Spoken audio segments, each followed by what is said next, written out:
Hello प्यारे बच्चों, welcome to the class. प्यारे बच्चों, आज हम मॉडल पेपर 1 क्लास 12 का इंग्लिश का यूपी बोर्ड का मॉडल पेपर नंबर 1 लेकर आए हैं इंग्लिश का, जिस पर हम लोग आज चर्चा करेंगे किस प्रकार से आपको पेपर हल करना है, कैसे टाइम मैनेजमेंट करना है और किस प्रकार से आपको कितने शब्दों में कितने क्वेश्चंस का आंसर देना है। तो इन्हीं सब बातों पर आज हम लोग चर्चा करेंगे। तो पहले कुछ कॉमन चीज़ों पर हम लोग बात कर लेते हैं। आपका जो पेपर होना है वो 3 घंटे और 15 मिनट का होना है, जिसमें आपको मैक्सिमम मार्क्स 100 नंबर का होना है। इसमें कुछ जनरल इंस्ट्रक्शन है प्यारे बच्चों। जो आपको 15 मिनट एक्स्ट्रा मिलता है, उसमें आपको जो अपने क्वेश्चन पेपर को पढ़ना होगा, जो और एसेसरीज होते हैं, आपको जो कंपलसरी वर्क होते हैं, अटेंडेंस सिग्नेचर करना, कॉपी फिल करना और जैसे वेरिफिकेशन वगैरह करना, ये सारे काम इसमें आते हैं। तो इस तरह से आपको 15 मिनट एक्स्ट्रा मिलता है पेपर पढ़ने के लिए। हो सकता है इसमें जो भी आप कर सकते हैं करिए। मैं तो समझता हूँ इसको, इसके अंदर ही आप ऐसा ऐसा पेपर ऐसे आप लिखिए बोर्ड के एग्ज़ाम में कि 15 मिनट आपको एक्स्ट्रा बच जाए, जिससे कि आपको एक बार फिर से अपनी कॉपी को देखने का अवसर मिल जाए। हो सकता है कभी कुछ क्वेश्चन नंबर छूट जाता है, क्वेश्चन नंबर दूसरा हो जाता है, या आपको जो हार्ड वर्ड होते हैं, जो इम्पोर्टेंट सेंटेंसेस होते हैं, उसको आपको अंडरलाइन करना होता है। ऐसे बहुत सारे काम होते हैं जो आपको लास्ट के 10 से 15 मिनट में पूरा पेपर हल करने के बाद करना होता है। तो प्यारे बच्चों, जो क्वेश्चन होगा वो सारे क्वेश्चन कंपलसरी होंगे और प्रत्येक क्वेश्चन के सामने वो क्वेश्चन कितने नंबर का है वो सामने दिया रहेगा। साथ ही साथ उस क्वेश्चन को आपको कितने शब्दों में आंसर देना है वो भी सामने लिखा रहेगा। इसके अलावा उसमें जो क्वेश्चन ऐसे होंगे, जैसे आपको 2 क्वेश्चन दे दिया, उनमें से कोई एक करना होगा। इस पर भी आपको बहुत ध्यान से समझना है। ऐसा नहीं कि सारे क्वेश्चन आप कर डालिए। क्वेश्चन को ध्यान से समझते चलना है और उसको लिखते चलना है। तो इन्हीं बातों पर हम लोग चर्चा करेंगे कि क्वेश्चन का पैटर्न किस तरह से होता है। और कभी-कभी बच्चे लोग कन्फ्यूज़ रहते हैं कि इन दोनों को करना है या इनमें से कोई एक करना है। तो उस क्वेश्चन को सामने साफ-साफ दिया रहता है। इसीलिए हम लोग मॉडल पेपर पेपर लेकर के आए हैं, ताकि आप 2, 3, 4, 5 मॉडल पेपर लगा लेंगे तो आपको ये डाउट क्लियर हो जाएगा कि किस प्रकार से क्वेश्चन हल करने होते हैं। जैसे प्यारे बच्चों, जो पहला क्वेश्चन होता है वो आपका रीडिंग सेक्शन से आएगा, जिसमें आपको एक बड़ा सा पैसेज दिया रहेगा, अनसीन पैसेज दिया रहेगा, और उसके नीचे उस क्वेश्चन उस पैसेज से रिलेटेड क्वेश्चन दिए रहेंगे, जिनको आपको उसी पैसेज से खोज करके करना होता है। साथ में उसमें कुछ वोकेबलरी भी दे देता है, जो आपको पैसेज से ही खोज करके एंटोनिम्स हो सकता है, सिनोनिम्स हो सकता है, वन वर्ड सब्स्टिट्यूशन हो सकता है, या ऐसे कुछ वोकेबलरी संबंधी क्वेश्चन होंगे, आपको उसी पैसेज से देख करके करना होता है। तो इस पर हम लोग भी चर्चा करेंगे। प्यारे बच्चे, 15 नंबर का आता है, ये मोस्ट इंपॉर्टेंट पैसेज है, जो कि 15 नंबर का पूछेगा। इसको आप हर हाल में करना ही है। अगर समझ में नहीं आ रहा है तो हम लोग लास्ट में करेंगे। वैसे अभी हम लोग भी इसको लास्ट में ही करेंगे। पहले हम लोग राइटिंग पोर्शन की बात कर लेते हैं। जो प्यारे बच्चों, सेक्शन सी वाला पोर्शन जो आपका होगा वो 20 नंबर का आएगा, जिसमें आपको एक ऐसे लिखना होगा, 10 नंबर का होगा। आपको एक अप्लीकेशन या लेटर लिखना होगा, वो भी 10 नंबर का होगा। तो पहले हम लोग ऐसे की बात कर लेते हैं। क्वेश्चन आपके सामने लिखा हुआ है सेक्शन बी में, राइटिंग पोर्शन में, क्वेश्चन नंबर 2 में, राइट, ये सामने लिखा हुआ है, ये राइट एन आर्टिकल और ऐसे, जिसको हम आर्टिकल है या उसको पहले ऐसे भी कहते थे, आज भी ऐसे भी कहते हैं। तो उसमें आपको कंफ्यूज नहीं होना है। पहले पेपर में ऐसे लिख कर के आता था, अब आर्टिकल लिख कर के आता है, लेकिन आपको आर्टिकल और ऐसे में कोई खास अंतर नहीं समझना है, ठीक है ना। वही जो पुराना चीज़ था वही है। तो राइट एन आर्टिकल और ऐसे any one of the following topics in about 100 to 150 words. 100 to 150 words में आपको जो नीचे दिए गए तीन हैं, तीन में से कोई एक करना है। क्या लिखा हुआ है? Any one of the following. ध्यान समझना है, any one of the following, तीनों में से कोई एक करना है आपको। जैसे पहला दिया हुआ है आवर एम्बिशन इन लाइफ, हमारे जीवन में महत्वाकांक्षाएं। दूसरा है टाइटल आपका दिया हुआ है television and its future, television और उसका भविष्य। तीसरा दिया हुआ है the changing face of our villages, हमारे गांव के बदलते हुए चेहरे। इनमें से किसी एक टॉपिक पर आपको लिखना है। तो प्यारे बच्चों, आज हमने सेलेक्ट किया है इस टॉपिक पर लिखने के लिए आवर एम्बिशन इन लाइफ, जीवन में हमारा एम्बिशन क्या है, हमारा मकसद क्या है, हमारा उद्देश्य क्या है। तो आप लोग पेन और कॉपी लेकर के तैयार हो जाइए, हम लोग इसको लिखना शुरू करते हैं। चलिए, आपके सामने हमने स्क्रीन पर रख दिया है। ऐसे आर्टिकल आपको 10 नंबर का लिखना होता है। और एम्बिशन इन लाइफ। इसको दूसरे प्रकार से पूछ सकता है योर एम्बिशन इन लाइफ। तो बात एक ही है। हम लोग शुरुआत करते हैं, इसे कई प्रकार से पूछ सकता है। इसमें your ambition in life, aim of life, जो भी है सामने स्क्रीन पर दिया। कई बार पूछा गया, आप लोग देख सकते हैं 11 में, 19 में, 15 में, 12 में, 2000 में, 22 में, 23 में, कई बार एग्जाम पूछा गया है। इस बार भी पूछ सकता है, इसलिए इसको आप लोग ध्यान से समझिए। चलिए हम लोग शुरुआत करते हैं। तो हमारा पहला हेडिंग होगा इंट्रोडक्शन। शुरुआत करते हैं। आप लोग लिखते भी चलेंगे, समझते भी चलेंगे। मैं तो कहूँगा पहले आप लोग एक बार समझ लीजिए वीडियो को पूरा, फिर आप लोग बैठ करके आराम से इसको लिखिएगा। देखते हैं, पहले शुरुआत करते हैं इसमें। यहाँ से हम लोग शुरुआत करते हैं इंट्रोडक्शन से। तो different persons have different idea AIIMS of life. Different persons have different AIIMS of life. भिन्न भिन्न प्रकार के लोग जीवन में भिन्न भिन्न प्रकार के उद्देश्य रखते हैं। इट इज़ क्वाइट नेचुरल, यह बिल्कुल प्राकृतिक है। No two persons are the same. दो व्यक्ति समान नहीं हो सकते हैं। They differ in their attitude, taste, intelligence, capacity and circumstances of life. वे अपने जीवन में एप्टीट्यूड में डिफरेंट हो सकते हैं, अपने टेस्ट में डिफरेंट हो सकते हैं, इंटेलिजेंस में, कैपेसिटी में, और अपने जीवन के सर्कमस्टेंसेज में, जीवन की परिस्थितियों में भी अलग अलग लोग अलग अलग प्रकार के हो सकते हैं। The aim of life are set. जीवन का उद्देश्य तो सेट होता है। Taking these factors into consideration. हमें इनको सिर्फ अपने कंसिडरेशन में लाना होता है। आगे बढ़ते हैं। जैसे दूसरा हम लोग पॉइंट बना सकते हैं, ambitions to be a lawyer. इसे मेरा उद्देश्य है एक लॉयर बनने का, एक वकील बनने का। आप कुछ और उद्देश्य भी हो सकता है, टीचर बनने का उद्देश्य, जज बनने का उद्देश्य, या फिर कुछ और इस प्रकार जो बिजनेसमैन बनने का उद्देश्य, या फिर आप कोई ऑफिसर बनना चाहते हैं ना, इस प्रकार जो भी आपका उद्देश्य है उसी अकॉर्डिंग आपको लिखना है। तो यहाँ पर मैं लिख रहा हूँ ambition to be a lawyer. Nowadays there is a craze to become a doctor और एन इंजीनियर और ज्वाइन इंडियन एडमिनिस्ट्रेटिव सर्विस। आज क्रेज चल रहा है, कोई डॉक्टर बनना चाहता है, कोई इंजीनियर बनना चाहता है, या फिर कोई इंडियन एडमिनिस्ट्रेटिव सर्विस में जाना चाहता है। But I am interested in an independent profession. लेकिन मैं वास्तव में एक इंडिपेंडेंट प्रोफेशन चुनना चाहता हूँ। So I wish to join legal profession and become a lawyer. इसलिए मैं एक लीगल प्रोफेशन चुनना चाहता हूँ और मैं एक लॉयर बनना चाहता हूँ। इसके पीछे रीज़न क्या है मेरा, रीज़न हेडिंग कर सकते हैं आप लोग। The study of the history of freedom movement in India, in which the lawyers have played an outstanding role and have made the greatest contribution, has aroused in me as ambition to become a lawyer. तो the study of the history of freedom movement in India, Bharat में freedom movement के इतिहास को पढ़ने के बाद, in which the lawyers have played an outstanding role, जिसमें lawyers लोगों ने एक आउटस्टैंडिंग रोल प्ले किया है, and have made the greatest contribution, और एक महान योगदान दिया है, जिसने अराउज इन मी, मेरे अंदर अराउज कर दिया है, मेरे अंदर जगा दिया है, एन एम्बिशन, एक महत्वाकांक्षा, टू बिकम अ लॉयर, एक वकील बनने के लिए। अर्थात जब मैंने इतिहास में भारत के आज़ादी के आंदोलन को पढ़ा और मैंने देखा कि वकीलों ने भी काफ़ी बड़ा योगदान दिया हुआ है, जिससे मैं काफ़ी मोटिवेट हुआ और मैंने भी डिसाइड किया कि मैं भी एक लॉयर बनूंगा। तो इसका बेटर यूज़ ऑफ टैलेंट्स, मैं क्यों बनना चाहता हूँ, इसके पीछे कारण ये भी है कि बेटर ऑफ यूज़ टैलेंट्स, मैं अपने टैलेंट्स का अच्छे से यूज़ कर सकता हूँ। क्योंकि हर व्यक्ति अपने आप को समझता है वो किस क्षेत्र में अच्छा कर सकता है, वही अच्छे से जानता है। इसलिए यहाँ पर मुझे लगता है कि I want to become a lawyer and I can show my talent there. इसलिए बेटर यूज़ ऑफ टैलेंट्स इसमें समझते हैं। I feel that as a lawyer, मैं समझता हूँ कि एक लॉयर के रूप में I shall be able to make use of my talent, मैं अपने टैलेंट का सही यूज़ कर पाऊँगा।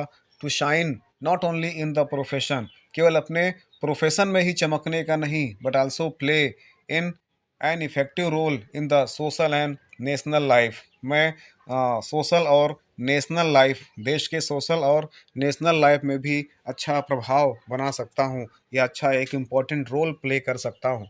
लाइफ इज़ नॉट वर्थ, जीवन का कोई मकसद नहीं रह गया है, if it is used only for selfish and, यदि यह स्वार्थ में ही समाप्त हो जाए। लास्ट में हम कंक्लूजन लिख सकते हैं, इसमें निष्कर्ष लिख सकते हैं, उपसंहार लिख सकते हैं क्या। The beauty of life lies in how it is use to remove the ills which effect the society and the nation and human life at large and make them better and happier. तो the beauty of life, जीवन की सुंदरता lies in, उसी में समाहित होती है कि कैसे इट इज़ यूज्ड, इसका उपयोग किया जाए, टू रिमूव द इल्स, बुराइयों को दूर करने के लिए, विच अफेक्ट द सोसाइटी, जो समाज को प्रभावित करती है, एंड द नेशन, और राष्ट्र को प्रभावित करती है, एंड द ह्यूमन लाइफ, और मानव जीवन को प्रभावित करती है, एट लार्ज, एक बड़े स्तर में, and make them better and happier, और किस प्रकार से उसमें अच्छा और खुशहाली भर दी जाए। अर्थात जीवन, असली जीवन तो वो होता है जो हमारे देश के अंदर सामाजिक, राजनीतिक, धार्मिक, सांस्कृतिक जितनी भी बुराइयां हैं, उन बुराइयों को दूर करने में आप काम आ सको, वही सच्चा जीवन है। I hope that as a lawyer, मुझे लगता है कि एक लॉयर के रूप में, I shall be able to play my own role, मैं अपना खुद का रोल प्ले करने में सक्षम हो जाऊंगा, toward the larger goal of life, जीवन के इस बड़े उद्देश्य में। अर्थात मुझे लगता है कि जो मैंने सोचा है उस उद्देश्य में मैं कामयाब हो जाऊंगा। तो प्यारे बच्चों, ये रहा एक छोटा सा लेख, छोटा सा आर्टिकल, किस पर, आवर एम्बिशन इन लाइफ, या योर एम इन लाइफ। आगे बढ़ते हैं अगले क्वेश्चन की ओर। चलिए, क्वेश्चन नंबर 2 अपना कहता है, ध्यान समझिएगा। क्वेश्चन नंबर 2 कहता है ये हो गया अपना क्वेश्चन नंबर 2, इसको समझते हैं। Write an application to the administrator of the Nagar Nigam of your city to improve the sanitary condition in the part of your you live in. आप जिस जिस जगह पर आप रहते हैं, जिस स्थान पर आप रहते हैं, जिस नगर निगम में आप क्षेत्र में रहते हैं, वहाँ पर सैनिटरी प्रॉब्लम काफ़ी ज़्यादा है, सफाई की समस्या काफ़ी ज़्यादा है, अर्थात गंदगी की समस्या काफ़ी ज़्यादा है। तो इसके लिए आपको अपने नगर निगम में जो एडमिनिस्ट्रेटर हैं, उनको एक लेटर लिखना है और इस समस्याओं से अवगत कराना है।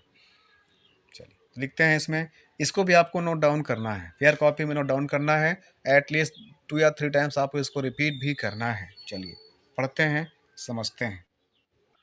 क्वेश्चन प्यारे बच्चों इस प्रकार से पूछ सकता है, write an application to the administrator of the Nagar Nigam of your city to improve the sanitary condition to the locality you live in. चलिए शुरुआत कैसे करेंगे हम लोग, यहाँ से शुरुआत करते हैं। पहले हम लोग लिखें टू द म्यूनिसिपल कमिश्नर, जो भी हैं अपने सिटी का नाम लिखना है। आप अगर जहाँ से भी हैं आप सिटी का नाम लिखेंगे, फिर आपका विषय क्या है, लेटर लिखने का विषय क्या है, सब्जेक्ट लिखेंगे complaint against poor sanitary condition. फिर यहाँ पर आप सैल्यूटेशन वर्ड यूज़ करेंगे, रेस्पेक्टेड सर या मैडम जो भी हैं, आपको उनको संबोधन करने में या सैल्यूटेशन करने के लिए रेस्पेक्टेड सर या मैडम लिखना है। सर हैं तो सर, मैडम है तो मैडम, रेस्पेक्टेड सर या रेस्पेक्टेड मैडम। फिर इसके बाद शुरू करेंगे आई, अपना नाम लिखना है, जो भी आपका नाम है लिखेंगे। फिर I am resident of this city, मैं इस शहर का निवासी हूँ। I want to bring your kind attention, मैं आपका कृपया ध्यान आकर्षित करना चाहता हूँ, to the poor sanitary condition of my locality, अपने स्थानीय क्षेत्र में पुअर अर्थात खराब, गंदगी स्थिति को, अर्थात जो सैनिटरी कंडीशन है इसके प्रति मैं आपका अटेंशन करना चाहता हूँ। फिर people have been dumping their waste in various places instead of keeping on fixed places, लोग फिक्स प्लेस पर जो वेरियस काइंड ऑफ चीज़ें हैं, अच्छा डंप, अर्थात डंप है, जो वेस्टेज है उसको एक स्थान पर रखने के बजाय उसको यहाँ वहाँ फेंक रहे हैं। This careless attitude of people will lead to the breeding of various disease, इस प्रकार का केयरलेसनेस तमाम प्रकार की गंदगियों को निमंत्रण दे सकता है, तमाम प्रकार की गंदगियों को पैदा कर सकता है। तो सच जैसे कौन कौन सी, such as typhoid fever, dysentery, food poisoning etcetera. इसलिए it is bad for health as foul smell spread, जिस प्रकार से यहाँ पर काफ़ी गंदे स्मेल फैली हुई है, यह भी हमारे स्वास्थ्य के लिए एक बैड इम्पैक्ट हो सकता है। There are stray animals that go in, बहुत सारे जो घूमने वाले घुमक्कड़ या यहाँ वहाँ भटकने वाले जानवर हैं, वो भी यहाँ वहाँ भटकते हैं।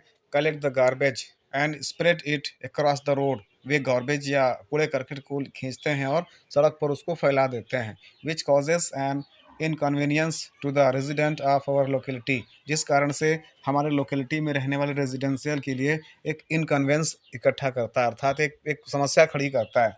व्हेन वन पर्सन थ्रोज, जब एक व्यक्ति फेंकता है, अर्थात गंदगी कूड़ा करकट एक व्यक्ति कहीं पर फेंक देता है कूड़ा करकट, तो it motivates others to think that, यह अन्य लोगों को भी सोचने के लिए मोटिवेट करता है। The places was garbage dumping location and it spread widely, कि यह स्थान कूड़ा करकट फेंकने के लिए ही बना हुआ है और सब लोग उसी स्थान पर कूड़ा करकट फेंकने लगते हैं। इसीलिए as a result there is an urgent need for you to look into the matter of the betterment of the locality, इसलिए हम आपसे निवेदन करते हैं कि इस लोकेलिटी के बेटरमेंट के लिए आप अर्जेंटली कुछ अच्छा करिए, कुछ इसके बारे में उपाय सोचिए।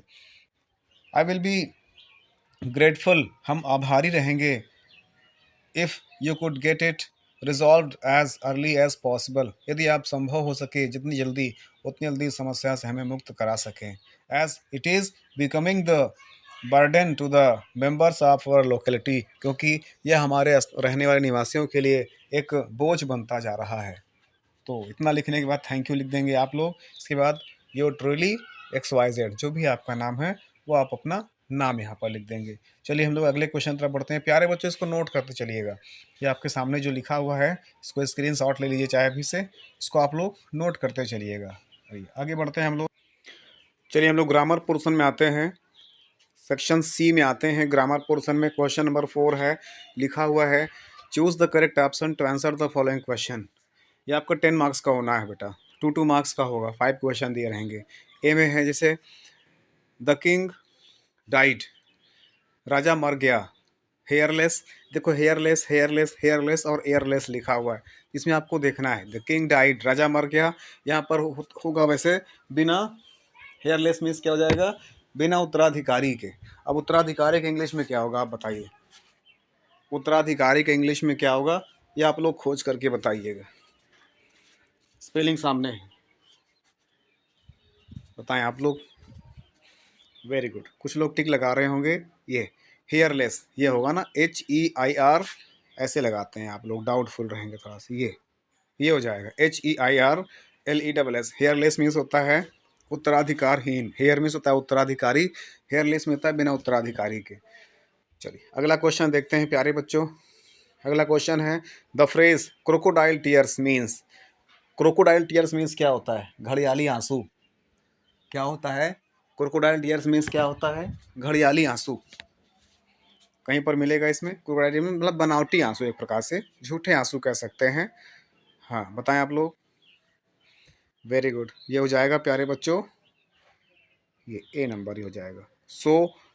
शो फॉल्स सारो, अर्थात झूठा दिखावा, झूठा दुख का दिखावा करना, दुख का झूठा दिखावा करना, क्रोकोडाइल टीयर्स। अगला क्वेश्चन आपके सामने सी नंबर है द साइनोनिम्स ऑफ प्लेमेटिक, प्लेग्मेटिक। अब प्लेग्मेटिक क्या होता है, प्लेग्मेटिक मीन्स होता है प्यारे बच्चों स्लो, सुस्त। क्या होता है ये प्लेग्मेटिक मीन्स होता है सुस्त। अब बताओ एक प्रैक्टिकल, स्लेवरी, डिसऑनेस्ट या फिर काम, इसमें क्या सही होगा आप लोग बताएं। पहले इसको सबका एक एक पर्टिकुलर मीनिंग देख लेते हैं, पर्टिकुलर वर्ड देख लेते हैं। ये प्रैक्टिकल मीन्स क्या होता है, व्यावहारिक। सेलेवरी मीन्स क्या होता है, सेलेवरी ना सलाइवा, लार होता है। फिर है अगला है डिसऑनेस्ट, बेईमान। और काम, शांत। तो शांत को हम लोग एक प्रकार से इसको मान सकते हैं, सुस्त होना, स्लो होना, शांत होना। तो एक प्रकार से काम यहाँ पर सही हो जाएगा। चलिए डी नंबर देखते हैं, थोड़ा और ऊपर कर लेते हैं। डी नंबर आप लोग बताइए, डी नंबर क्या होगा, the antonym of deep. Deep means क्या होता है, गहरा।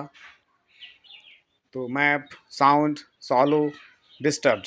यस ऑफ कोर्स, यहाँ पर हो जाएगा चालो, छिछला। डीप मीन्स गहरा, गहरा को छिछला, जो कम गहरा हो छिछला। चलिए अगला क्वेश्चन देखिए, इंपॉर्टेंट क्वेश्चन हो सकता है आपके लिए, ई नंबर में है।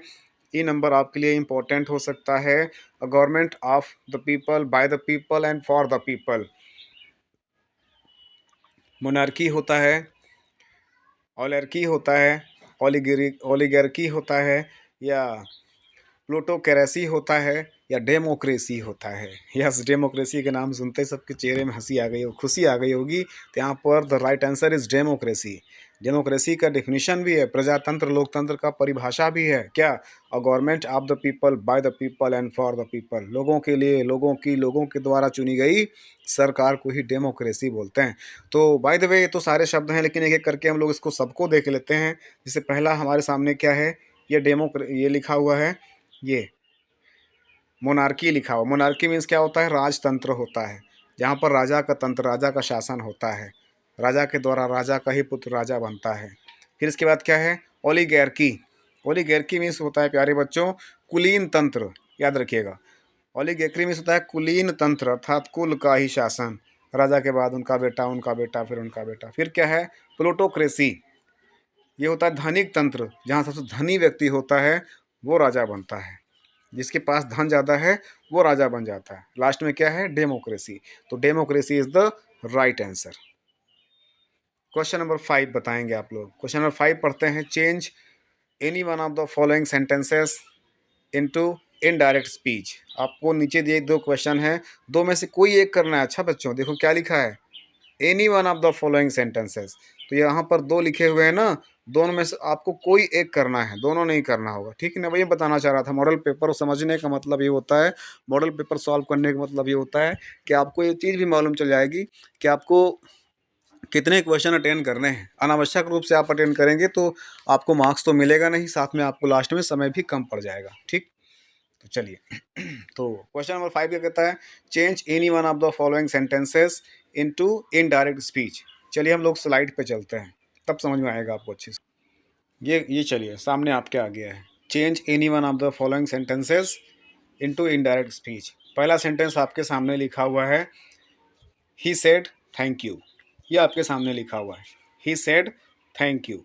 इसको आपको इनडायरेक्ट में चेंज करना है। देखो प्यारे बच्चों, थैंक यू यहाँ पर एक प्रकार से ये हमारा बन रहा है इम्परेटिव सेंटेंस।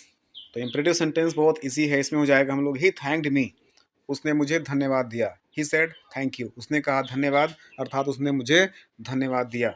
ही थैंक्ड मी। अब देखो प्यारे बच्चों यहाँ पर यू लिखा हुआ, आपको थोड़ा समझा देते हैं।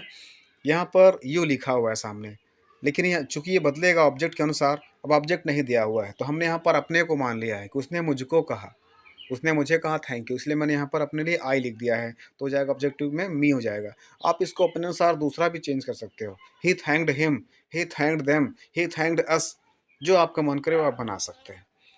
चलिए अगला क्वेश्चन इसी में दिया हुआ है, he said oh what an opportunity. उसने कहा ओह अरे, व्हाट एन अपॉर्चुनिटी, क्या अवसर है, क्या मौका है। अब देखो ये हमारा एक्सक्लामेटरी सेंटेंस है, याद रखिएगा क्या है ये। देखो यहाँ पे एक्सक्लामेशन मार्क भी लगा हुआ है, इसलिए एक्सक्लामेटरी सेंटेंस है। तो इसके लिए हम लोग इसको बनाएंगे, he exclaimed with surprise that it was a good opportunity. बन जाएगा ना, he exclaimed with surprise that it was a good opportunity. बना लेंगे ना इस तरह से आसानी से आप लोग। ही एक्सक्लेम विद सरप्राइज, जो हम लोग चेंज करते हैं ना एक्सक्लेमेटरी सेंटेंस को, एक्सक्लेम विद सरप्राइज लगाते ही हैं, साथ में कंजंक्शन के रूप में दैट लगा दिया। फिर जो हमारा एक्सक्लेमेटरी सेंटेंस होता है उसको हमको चेंज करना होता है असर्टिव सेंटेंस में, उसको हमको चेंज करना होता है असर्टिव सेंटेंस में। अब उसके अकॉर्डिंग आप समझ लिए, आसानी से आपका हो जाएगा। चलिए, तो he exclaim with surprise that it was a good opportunity. अगले क्वेश्चन तरफ बढ़ते हैं। क्वेश्चन नंबर इसी का बी है। क्वेश्चन नंबर बी कहता है combined any one of the following as directed. जो नीचे निर्देशित किया गया है उसकी हेल्प से आपको कंबाइन करना है, अर्थात उसको आपको सिंथेसिस करना है, जोड़ना है, दोनों सेंटेंस को आपस में जोड़ करके क्या बनाना है, एक कॉम्प्लेक्स सेंटेंस बनाना है। लिखा हुआ है सेंटेंस में, she is rich, she is not happy. वो धनी है, वो खुश नहीं है। अब देखिए ऐसे सेंटेंस के लिए मैंने आपको बताया था सिंथेसिस पढ़ाते समय, जब दो विरोधाभासी सेंटेंस हो तो उनको जोड़ने के लिए कैसे लिखते हैं, आल्दो का प्रयोग कर सकते हैं, येट का प्रयोग कर सकते हैं, बट का प्रयोग कर सकते हैं। तो although she is rich she is not happy, यद्यपि वो धनी है, शी इज़ नॉट हैप्पी या ही इज़ नॉट हैप्पी। देखो यहाँ पर ही लिख दिया मैंने, इसको आप लोग शी कर लीजिएगा, ये शी, ये although she is rich she is not happy, वो धनी है लेकिन वो खुश नहीं है। ठीक है ना, चलिए अगला क्वेश्चन देखिएगा, इसके सामने लिखा हुआ है, अगला है इसी का, he has 4 children, he has to support them. उसके पास 4 बच्चे हैं, उसे उनका सपोर्ट करना है। इसको आपको सिंपल सेंटेंस बनाना है। तो सिंपल सेंटेंस के लिए क्या होता है प्यारे बच्चों, सिंपल सेंटेंस में आप लोग जानते होंगे, पढ़ाया था मैंने भी, आपने पढ़ा भी होगा अपने स्कूल में, क्लास में, कोचिंग में, बुक में, कि सिंपल सेंटेंस में एक ही फाइनाइट वर्ब होता है। क्या? एक ही फाइनाइट वर्ब होता है। और जो हमने भी कॉम्प्लेक्स सेंटेंस किया उसमें क्या होता है, कॉम्प्लेक्स सेंटेंस में प्यारे बच्चों एक सिंपल सेंटेंस होता है और एक उसी पर आश्रित होता है, इसको हम लोग सबऑर्डिनेट बोलते हैं। तो एक प्रिंसिपल क्लॉज होता है और एक या एक से अधिक सबऑर्डिनेटिंग क्लॉज हो सकते हैं, दोनों आपस में सबऑर्डिनेट कंजंक्शन से जुड़े होते हैं। तो सिंपल सेंटेंस में एक ही फाइनाइट वर्ब होता है, तो ये हो जाएगा प्यारे बच्चों, he has 4 children to support them.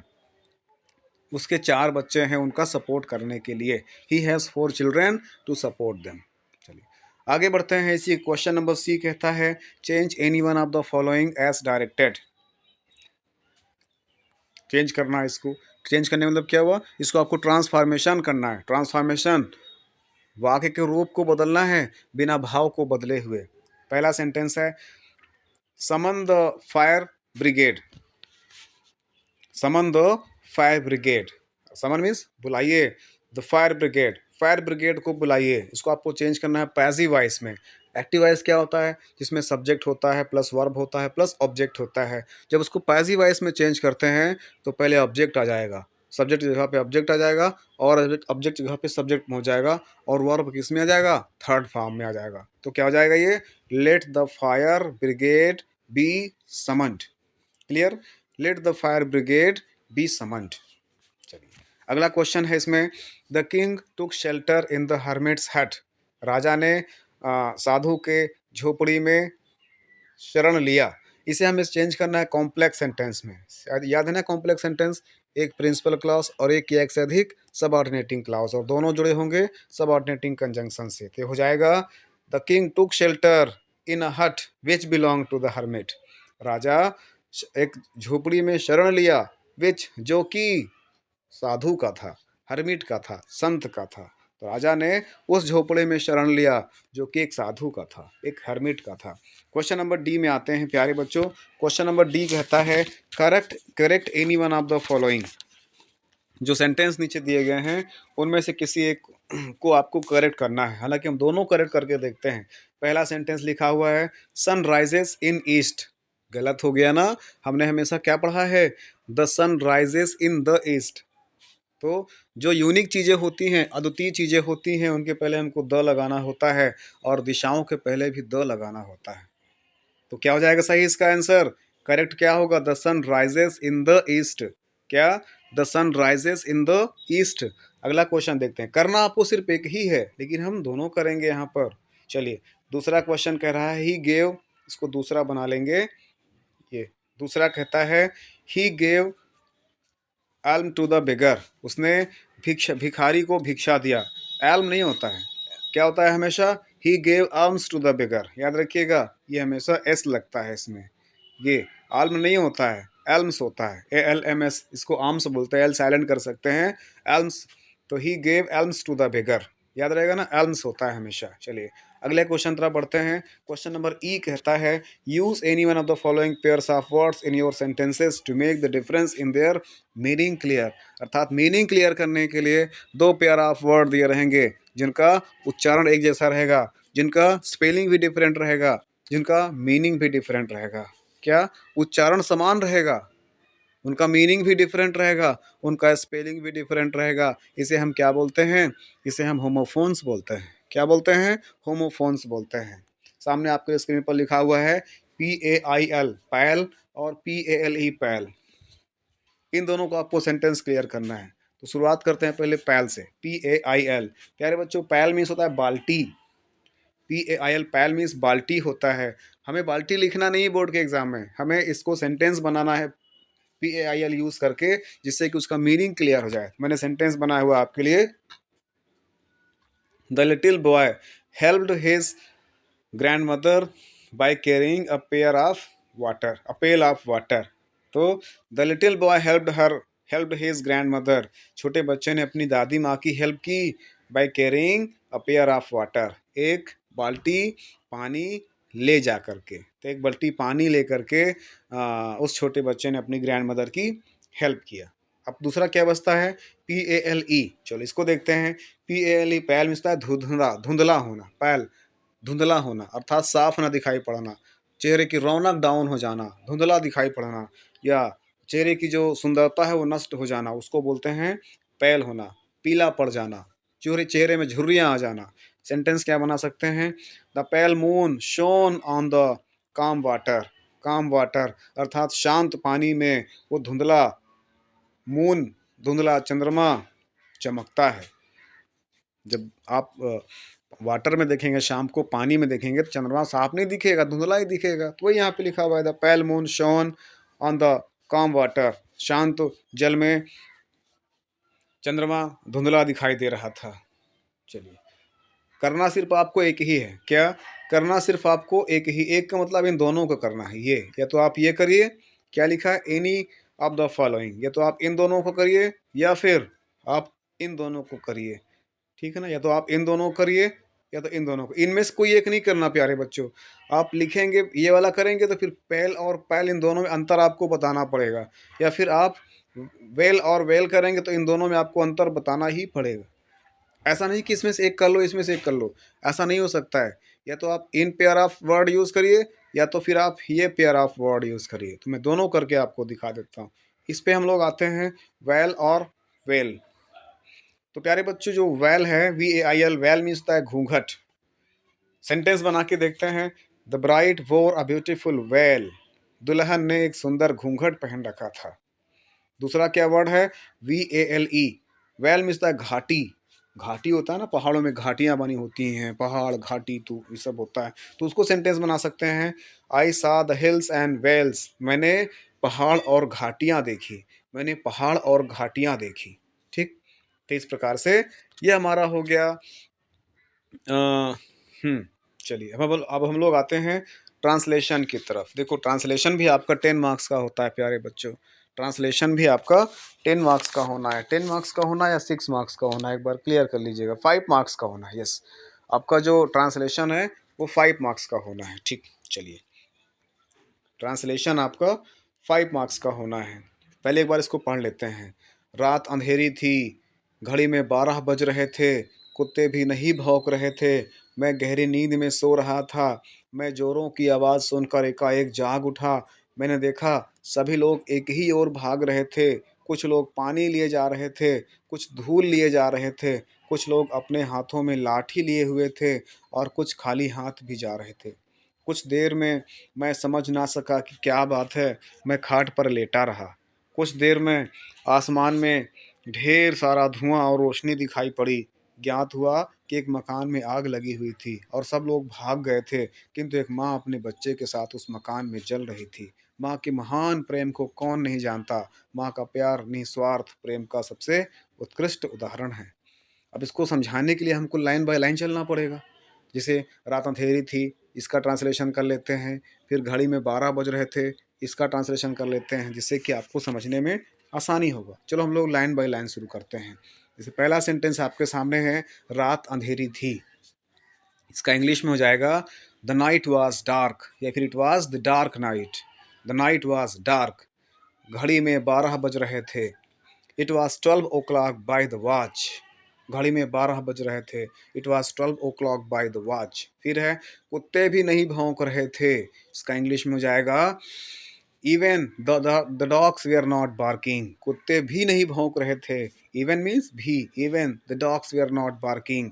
फिर है, मैं गहरी नींद में सो रहा था। गहरी नींद मीन्स क्या होता है, डीप स्लीप। तो मैं गहरी नींद में सो रहा था। I was sleeping deeply. मैं गहरी नींद में सो रहा था। I was sleeping deeply.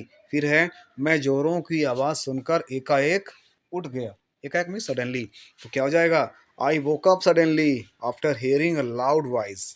I woke up suddenly after hearing a loud voice. मैं जोरों की आवाज़ सुनकर अचानक उठ गया। फिर क्या कहता है, मैंने देखा सभी लोग एक ही ओर भाग रहे थे। I saw everyone running in the same direction. I saw everyone running in the same direction. कुछ लोग पानी लिए जा रहे थे। Some people were carrying water. Some people were carrying water. कुछ धूल लिए जा रहे थे। Some dust was carrying collected, अर्थात कुछ लोग धूल लिए जा रहे थे। Some way are collecting the dust, ऐसे भी हो सकता है, ये थोड़ा गलत लग रहा है, इसको आप लोग लिख सकते हैं कुछ धूल लिए जा रहे थे। सम समवेयर कैरिंग, ये ऐसे लिख सकते हैं, सॉरी, ये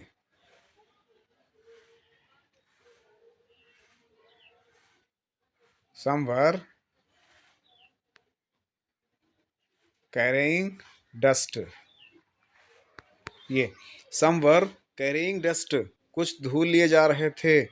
कुछ लोग अपने हाथों में लाठी लिए हुए थे और कुछ खाली हाथ भी जा रहे थे। Some people were carrying sticks in their hands and some were also going empty hands.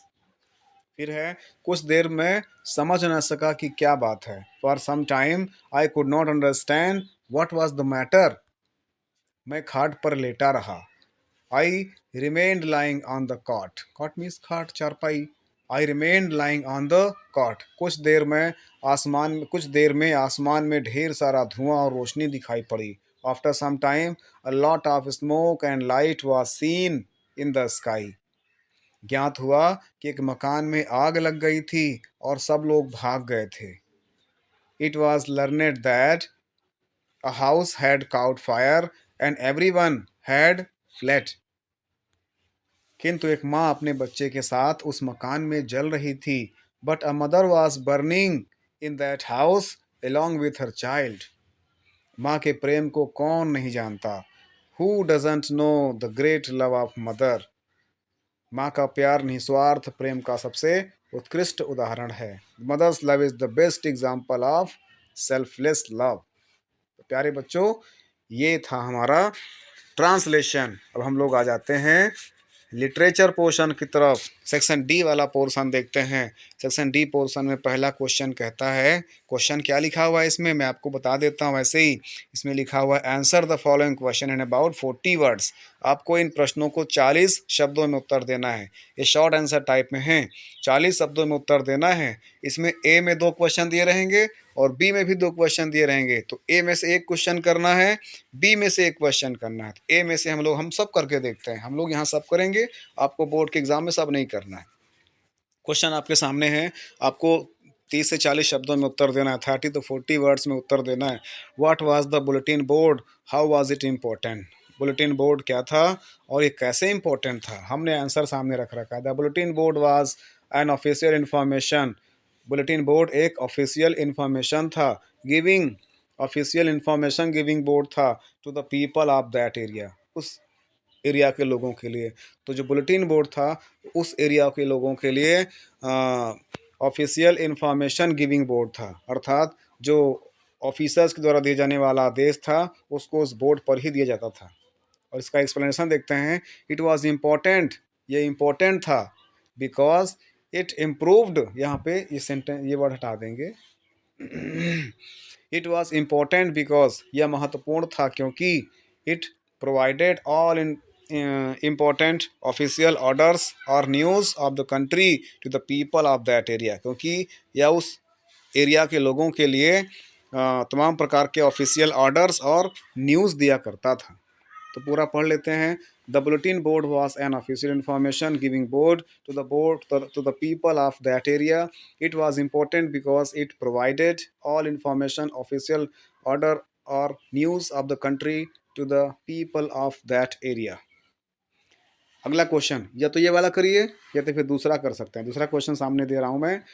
Who was Mukesh, short answer में है, who was Mukesh, where did he belong and what was his ambition. Mukesh कौन था, वो किससे बिलोंग करता था और उसकी एम्बिशन क्या थी, उसकी महत्वाकांक्षा क्या थी। इसका आंसर हमने लिखा है सामने। Mukesh is a child labour in a glass factory इन फिरोज़ाबाद, एक बैंगल मेकिंग फैक्ट्री में, ग्लास फैक्ट्री फिरोज़ाबाद में मुकेश एक चाइल्ड लेबर का काम करता है। और belonging to a family of bangle makers, चूँकि वह एक बैंगल मेकिंग फैमिली से बिलोंग करता है, एक चूड़ी बनाने वाले परिवार से संबंधित है, तो he shows no fascination toward bangle making, लेकिन फिर भी उसको बैंगल मेकिंग में कोई ख़ास इंटरेस्ट नहीं है।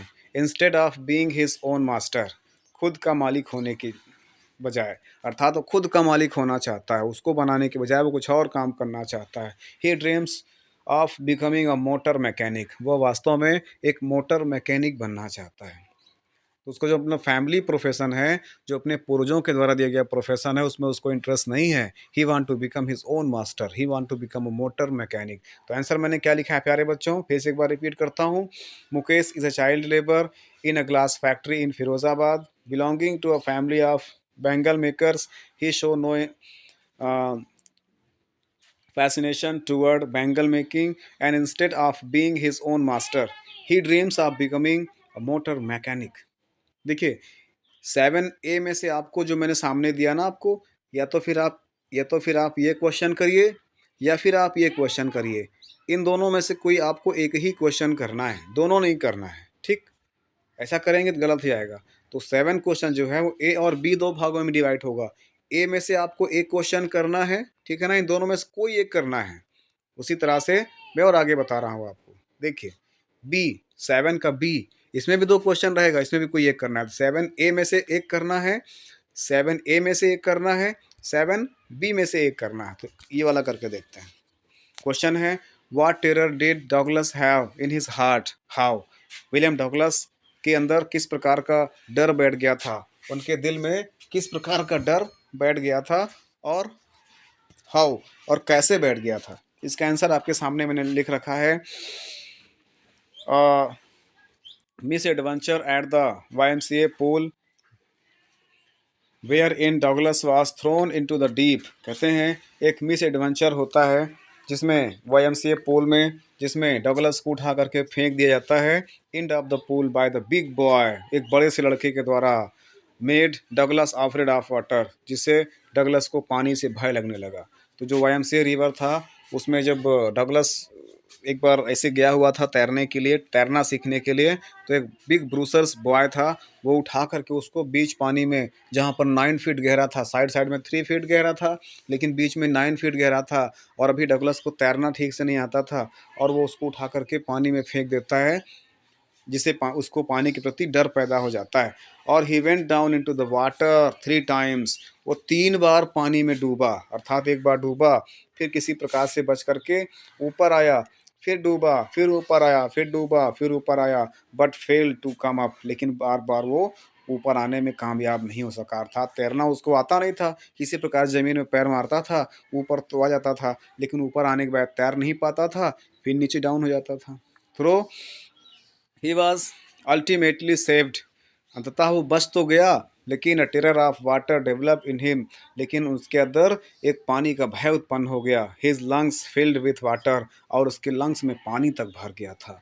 ये उसकी प्रॉब्लम थी, ठीक है ना, पानी के अंदर उसका डर इस प्रकार से बढ़ गया था। चलिए, इसमें हम एक ही करवाते हैं, हम आगे बढ़ते हैं, अगले क्वेश्चन तरफ बढ़ते हैं। क्वेश्चन नंबर 8A में आते हैं। Question number 8A long question होगा प्यारे बच्चों। इसमें लिखा होगा, answer any one of the following in about 80 words. ये क्वेश्चन आपको 80 शब्दों में जवाब देना होगा।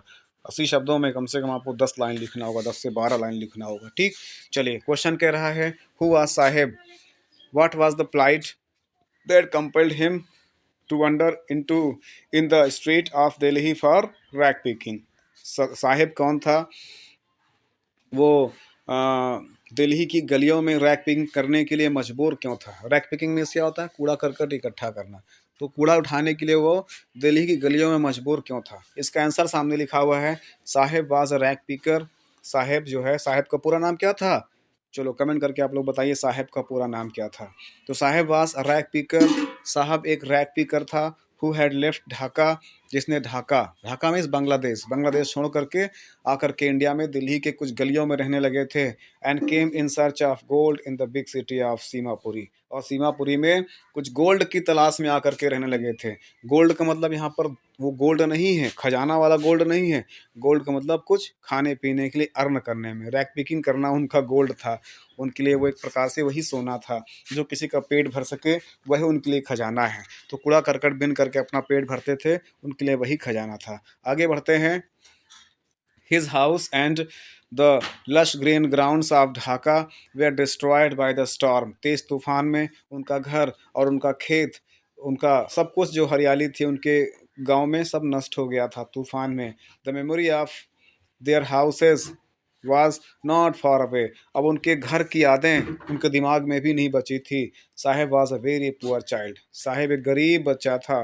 सो he left Dhaka city and came to Seemapuri. इसलिए वो अपने पेरेंट्स के साथ ढाका छोड़ करके सीमापुरी में, दिल्ली के किनारे जो बॉर्डर है, सीमापुरी गांव में आकर के रहने लगा था। Delhi in search of gold and money. कुछ पैसे और कुछ गोल्ड की तलाश में। Now he became a rack picker. अब वो एक रैक पिकर बन गया था। कूड़ा करकट बीनने वाला बच्चा बन गया था। Wandered here and there. यहाँ वहाँ घूमता रहता था। इन स्ट्रीट, गलियों में, ऑफ दिल्ली, दिल्ली की, in search of coins in the garbage heap. कूड़े करकट के ढेर में कुछ पैसे, कुछ कीमती चीज़ें खोजने के लिए। तो कूड़ा करकट में कुछ कीमती चीज़ें, कुछ पैसे खोजने के लिए वो भटकता रहता था। चलिए, तो आपको प्यारे बच्चों एक ही करना है इसमें से। लॉन्ग आंसर में आपको सिर्फ एक करना है। क्वेश्चन नंबर 8 में लॉन्ग आंसर में आपको एक ही करना है। हम यहाँ आपको दोनों करके दिखाते हैं। आप दोनों को लिख लीजिएगा यहाँ पर फेयर कॉपी में। पढ़ना सिर्फ एक ही है। क्वेश्चन अगला हम लोग लिख रहे हैं, describe Douglas struggle at the pool. What strategy did he made to save life. तो विलियम सी डगलस का जो पूल के अंदर स्ट्रगल था उसको डिस्क्राइब करना है, और किस प्रकार से अपने जीवन को बचाने के लिए वो स्ट्रेटजी तैयार करता है, प्लान बनाता है। चलिए इसका आंसर देखते हैं हम लोग प्यारे बच्चों। तो he made Douglas swim back and fourth in the pool. उसने उसने प्लान बनाया कि वो बैक और फोर्थ अर्थात आगे और पीछे करके वो तैरेगा, जोर लगा करके तैरेगा पूल में। आफ्टर 3 months ऑफ ट्रेनिंग, और 3 महीने की ट्रेनिंग के बाद, the instructor taught Douglas to put his face under water. डगलस ने ट्रेनिंग दिया कि अपने चेहरे को पानी के अंदर डाल करके भी तैर सकता है।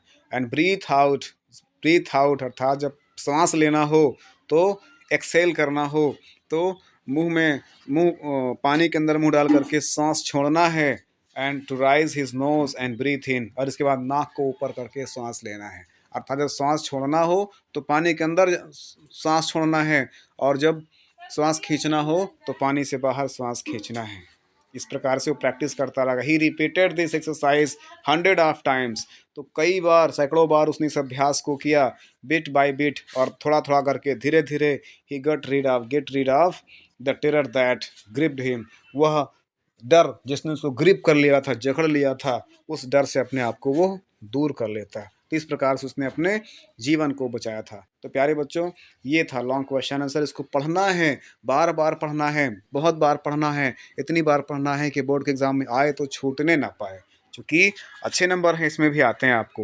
ये भी प्यारे बच्चों, इसमें से आपको ये मान के चलिए कि इसमें आपको 7 मार्क्स मिलने हैं। ये लॉन्ग आंसर है, इसमें आपको 7 मार्क्स मिलने हैं। इसको स्क्रीनशॉट ले लीजिए, लिखिए फेयर कॉपी में, और इसको स्क्रीनशॉट ले लीजिए, फेयर कॉपी में लिखिए। बार बार याद करिए, याद होना चाहिए, हर हाल में याद होना चाहिए।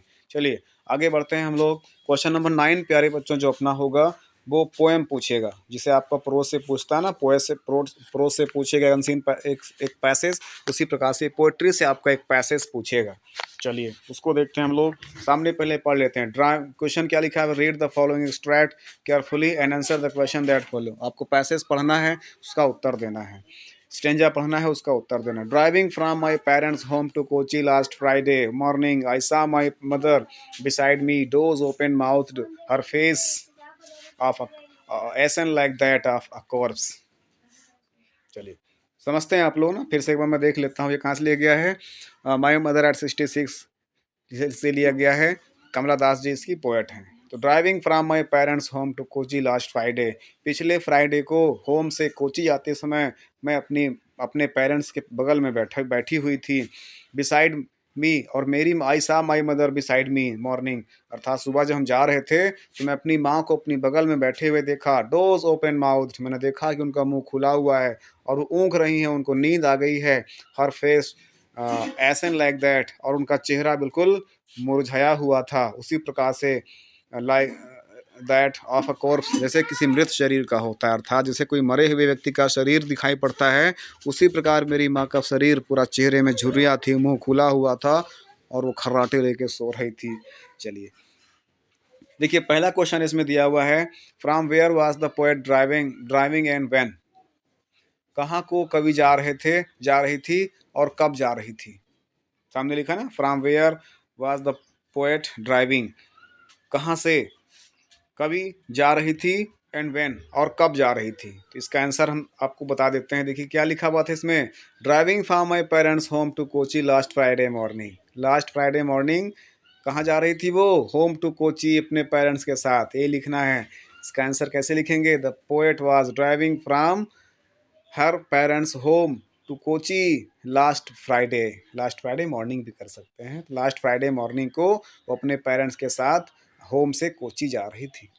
अगला क्वेश्चन देखिए, what was the poets mother doing in the vehicle.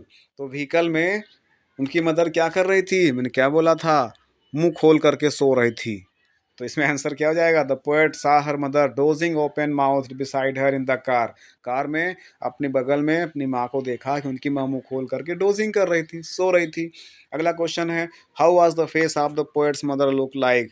तो उनकी पोएट की मम्मी का चेहरा किस प्रकार दिखाई दे रहा था, चेहरे में झुर्रियाँ थी, ऐसा लग रहा था कि वो मृत व्यक्ति की तरह चेहरा उनका दिखाई दे रहा था। तो आंसर क्या होगा, her mother's face was looking like that of a corpse. उनकी माँ का चेहरा बिल्कुल कॉर्प्स की तरह दिखाई दे रहा था, डेड बॉडी की तरह दिखाई दे रहा था। चलिए अगला क्वेश्चन हम लोग देखते हैं प्यारे बच्चों। अगला क्वेश्चन हमारा क्वेश्चन नंबर 10 होगा, right the central idea of any one of the following poems.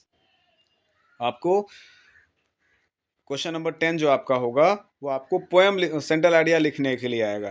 तो इसमें तीन ऑप्शन दिए हुए हैं, माई मदर एट 66 हो सकता है, अ थिंक ऑफ ब्यूटी हो सकता है, कीपिंग क्वाइट हो सकता है। लेकिन हम कौन सा करेंगे, माई मदर एट 66 वाला करते हैं ना, जो भी हम लोगों ने बात किया तो उसी करते हैं। चलिए पढ़ लेता हूँ मैं एक बार, आप समझिएगा, इसको भी स्क्रीनशॉट लेकर के फेयर कॉपी में जरूर से जरूर नोट डाउन करना है, समझना है। We know that ageing is a natural process. हम जानते हैं कि उम्र बढ़ना एक प्राकृतिक प्रोसेस है, प्राकृतिक क्रियाकलाप कलाप है। But still the fear of being separated from our loved one and loved ones is very painful. लेकिन जब हमारा कोई प्रेमी, हमारा कोई नज़दीक का प्रिय व्यक्ति इस तरह से उम्र के दराज में पहुंचता है, उम्र के इस पड़ाव पर पहुंचता है, तो हमें बहुत दुख होता है। This poem talks about the feeling of loveliness that old people experience. यह पोएम इस फीलिंग के बारे में बताती है कि किस प्रकार से कोई पीपल जब ओल्ड होता है उसका एक्सपीरियंस कैसे होता है, किस प्रकार से दुख होता है। जब हमारे पेरेंट्स हमारे सामने बूढ़े होते हुए दिखाई पड़ते हैं, हमें बहुत दुख होता है उनसे अलगाव का। And the sense of the guilt that they have experience for their children for not being with their parents in their old age. कहते हैं एक्सपीरियंस, ऐसा अनुभव, फॉर देयर चिल्ड्रेन, अपने बच्चों के लिए, for not being with their parents, अपने माता पिता के साथ ना हो, इन देयर ओल्ड एज, बुढ़ापे में।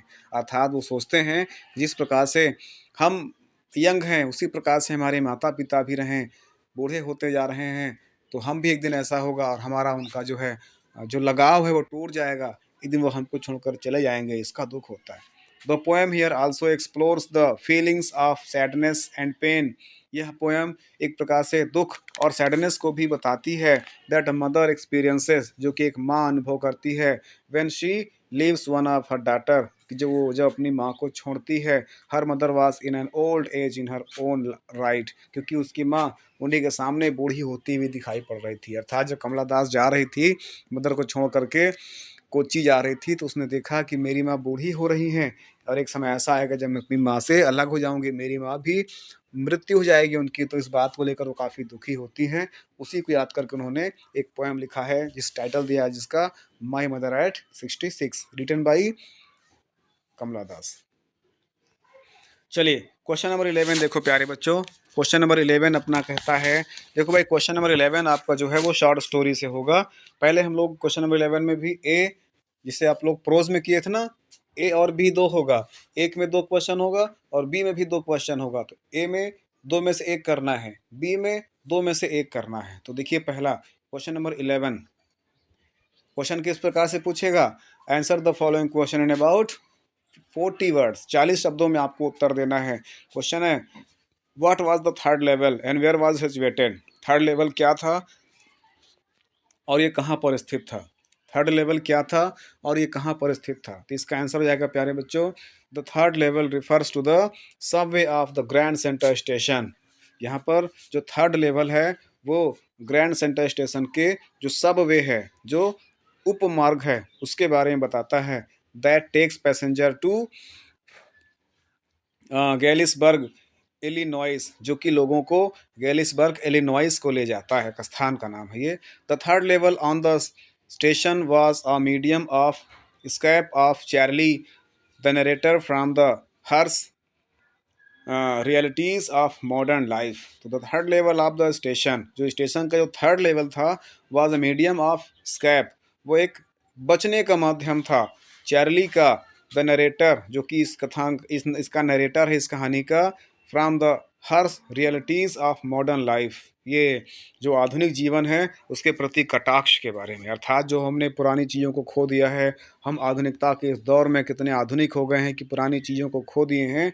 तो उसकी कल्पना करते हुए यहाँ पर कवि ने बहुत सारी बातें लिखी, काल्पनिक बातें लिखी हैं थर्ड लेवल में। आगे बढ़ते हैं। It provides him a base, उसको एक बेस मिलता है, where he could interweave fantasy and realities, जिसमें वो अपना एक इंटरटेनमेंट के साथ अपनी भावनाओं को लिखता है, वास्तव में अपनी फीलिंग्स को लिखता है, अपनी रियलिटी को लिखता है। देखिए 11 का या तो ए में जो है, ये तो इसको कर सकते हैं आप, ये नहीं तो फिर दूसरा भी कर सकते हैं। ये क्या, who was the tiger king, how was he named it, tiger king कौन था और उसको टाइगर किंग नाम कैसे पड़ा। स्क्रीनशॉट लेते रहिएगा। इसका आंसर हो जाएगा the tiger king was the Maharaja of Pratibandapuram. जो टाइगर किंग था वो महाराजा प्रतिबंधपुरम का महाराजा था। उसके बहुत सारे नाम थे, जिलानी जंग जंग बहादुर भी उसका नाम था। He got this name since his birth, जन्म से ही उसने सारे नाम प्राप्त कर लिए थे। The astrologer of the state, जो राज्य के उनके ज्योतिषी थे, हैड सेड दैट, उन्होंने कहा था कि his death would be occur because of tiger, कि इस राजा की मृत्यु, इस बच्चे की मृत्यु टाइगर के द्वारा ही होगी। The king took it to heart and started killing all the tigers in Pratibandapuram forest. इसलिए जो किंग था उसको ये सुन करके काफ़ी हार्ट होता है और वो अपने आसपास के अपने प्रतिबंधपुरम राज्य के टाइगर्स को मारना शुरू कर देता है। इस प्रकार से उसका नाम पड़ गया टाइगर किंग। देखिए अगला क्वेश्चन है, तो मैंने क्या बोला, ए में आपको एक करना है, बी में से भी आपको एक करना है। ए में दो दिया रहेगा, बी में भी दो दिया, तो बी वाला देखते हैं। हु वाज सा डॉक्टर सदाव, डॉक्टर सदाव कौन था, वेयर वाज हिज हाउस, उसका घर कहाँ था। आंसर हो जाएगा सदाव was a famous surgeon and scientist of Japan. सदाव एक फेमस सर्जन था और जापान का एक महान वैज्ञानिक था। He was a sympathetic man, वह एक सहानुभूतिक व्यक्ति था, लोगों पर दया करने वाला व्यक्ति था। Who remained loyal in his profession, जो हमेशा अपने व्यवसाय में लॉयल था, वफादार रहा। इवन इन एडवेंचर सिचुएशन, एक एडवेंचर सिचुएशन में भी, अर्थात एक साहसिक स्थिति में भी अपने आप में धैर्य बना करके रखता है।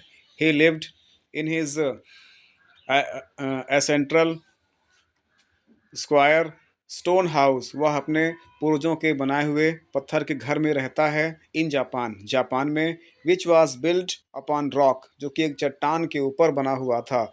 एवो एबो अ नैरो बीच, एक बीच, बीच में इसका समुद्र किनारा, समुद्र के किनारे से रास्ता गया हुआ था। On the Japanese coast, Japan coast में, अर्थात जापानीज कोस्ट में, जापानी समुद्र में, समुद्र के किनारे से एक रास्ता गया हुआ था उस पहाड़ी की तरफ जहाँ पर उसका घर स्थित था। तो सदाव एक डॉक्टर था और वो जिस घर में रहता था हमने उसके बारे में आपको बता दिया। स्क्रीनशॉट लीजिएगा, उसको भी याद करना है, या फिर दूसरा क्वेश्चन इसी पे आप याद कर सकते हैं। Why was dairy impressed by mister lamp, dairy mister lamp से इतना इम्प्रेस्ड क्यों होता है। इसका आंसर हो जाएगा mister lamps positive attitude toward life, mister lamp का जीवन के प्रति सकारात्मक व्यवहार, एटीट्यूड, क्रियाकलाप, हिज वे ऑफ लिविंग, उनका जीवन जीने का ढंग, हिज ऑप्टिमिस्टिक कैरेक्टर, उनका आशावादी चरित्र, फ्रेंडली बिहेवियर, मित्र व्यवहार, and finally he wanted to live his life to the fullest, और अंत में उसका अपने जीवन को पूर्ण रूप से जीने की चाहत। ये सब क्या थे, ये डैरी को इम्प्रेस्ड कर देता है।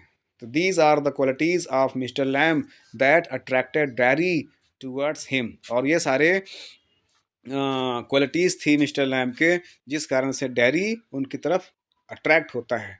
तो यहाँ पर देखो डैरी की स्पेलिंग यहाँ पर गलत हो गया है, DERRY होगा ना, DERRY, डैरी, ठीक है ना, टॉम एंड डैरी का था ना उसमें, डैरी जो है बच्चा था, उसका एक तरफ चेहरा जला हुआ था, और टॉम भी लैम्प भी वैसे ही थे। जेरी, ये नहीं डैरी, सॉरी, डैरी जो है लड़का था जो उसका चेहरा जला हुआ था, लोग उसको देखकर डरते थे, तो वो लोग अब देखना ही बंद कर दिया था लोगों की तरफ, लोगों से वो डरने लगा था। और उस तरफ लैम्प था, लैम्प भी उसी प्रकार से, मिस्टर लैम्प बूढ़े हो गए थे, उनका एक पैर कहीं युद्ध में उड़ गया था, और उन्होंने उसकी जगह पे एक लोहे का पैर लगवा लिया था। ये कहानी है, पढ़िएगा इसको समझिएगा।